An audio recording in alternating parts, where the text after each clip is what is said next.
noise at the end. I hate it.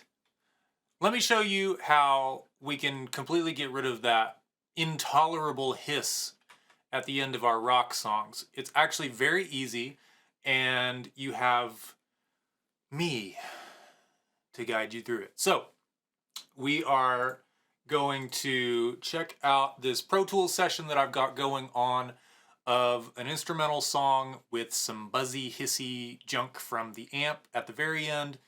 The cymbals wash out and the bass sustains. Everything sustains, but the hiss just kind of comes up and overpowers you.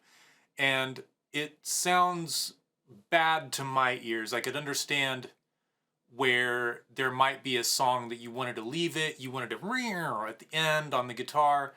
For certain tastes and for certain songs, it's right to just leave it alone, let that noise be there. On this, I want to do something different, and I want to show you that you have the option of taking it out if you want without sacrificing for a shorter fade out or chopping something or anything weird like that. It's actually pretty simple. So let's switch on over to our Pro Tools screen. And the first thing you want to make sure, because it'll take a lot longer if you don't do this, is that you're routing all your individual tracks to some buses. So for instance, I've got a rhythm guitar bus, I've got a wider thing that I'm doing, I've got a bass bus because I've got two different tracks, and then last I have a lead guitar bus. My drums are all on a single Superior Drummer track, so those are all good. And the reason you want to do this is because we're going to be using automated EQ to actually sweep down and get rid of that top end hiss. And so we don't want to have to put an EQ on this and automate it, and an EQ on this and automate it, and every single individual track. That would take a really long time. Rather, we're just going to throw one on each little bus and then feel out where it seems to be good, fading out that top end. So what we start with is this.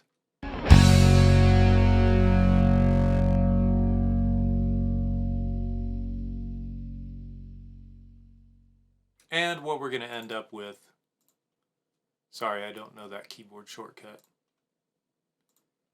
is this.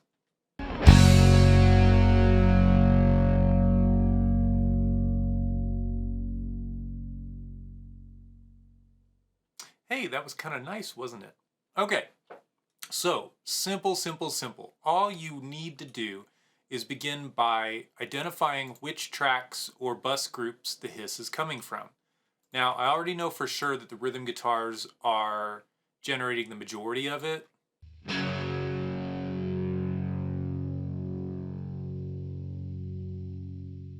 And I knew that at the time of recording, that there would be a little bit of noise, but like I said, it's rock and roll. It doesn't matter for the majority of the song. It makes it feel real, and that's good. It's just a certain taste here at the very end that I don't want that hiss to come up through the ending chord. I want to take that out and for it to just be clean.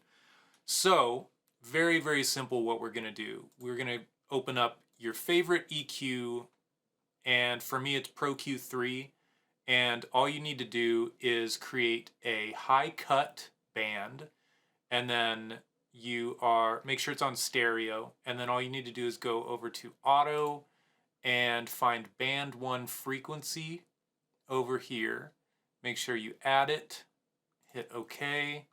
You can close out of that. Make sure you're not bypassed like I am. And then use your little drop down menu here. Well, I don't know why. Oh, yes, I do. My bad. You're going to use your little drop down menu here. There we go. Only one. And find your FabFilter and then the band 1 frequency. And so you want to put a dot using controller command plus, controller command click, sorry, right about where that last chord hits. It doesn't have to be exact, but right around there. And the good news with Pro Q3 is you're starting out at 30K, so you can leave this engaged the whole song and you're going to have absolutely no troubles with your guitars or stuff like that.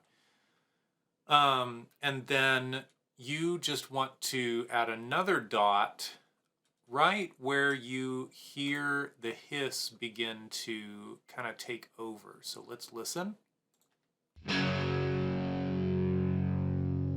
Right about here is where I started to hear it really get powerful. Yeah, and by here it's like very, very loud compared to the chord we're hearing. So let's put another dot right about there, and then we're going to sweep that down. What I discovered was about down to 500 hertz. That ensures that we get all that top end out, all that hiss is going to be gone. So let's check out what that does to it.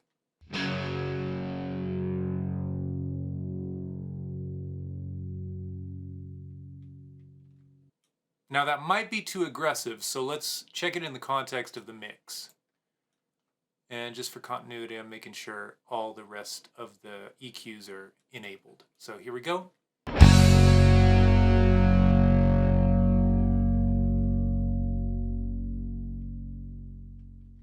And I'll back it up.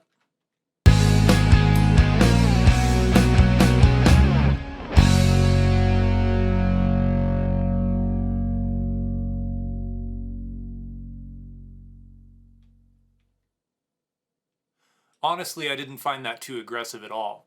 Now, in solo, it definitely seems like it.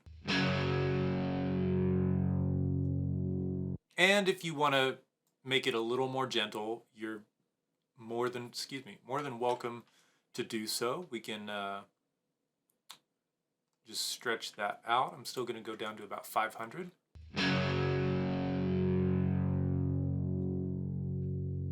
Yeah. All right. I think that works too. Let's check it in the mix.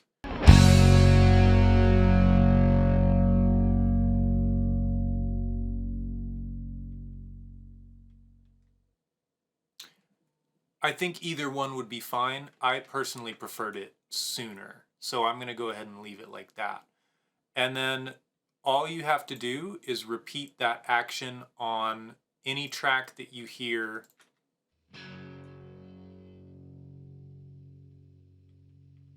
that has noise on it.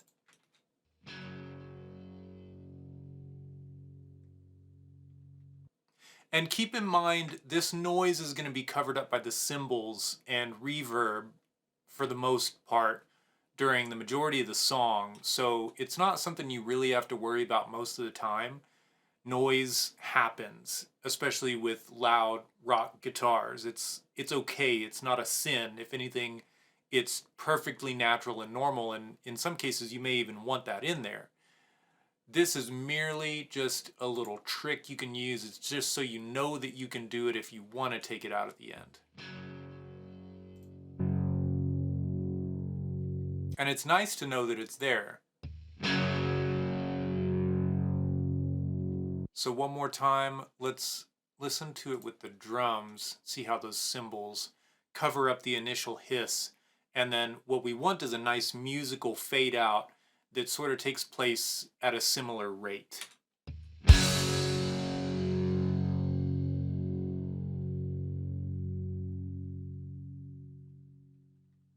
I think that sounds wonderful. So let's hear it with everything.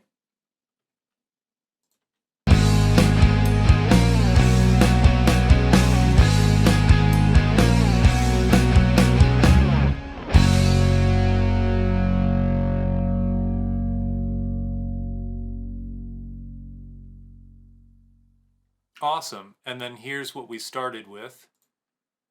Give me just a moment while I cancel all of these little guys. There's 4 of them. Here's what we started with.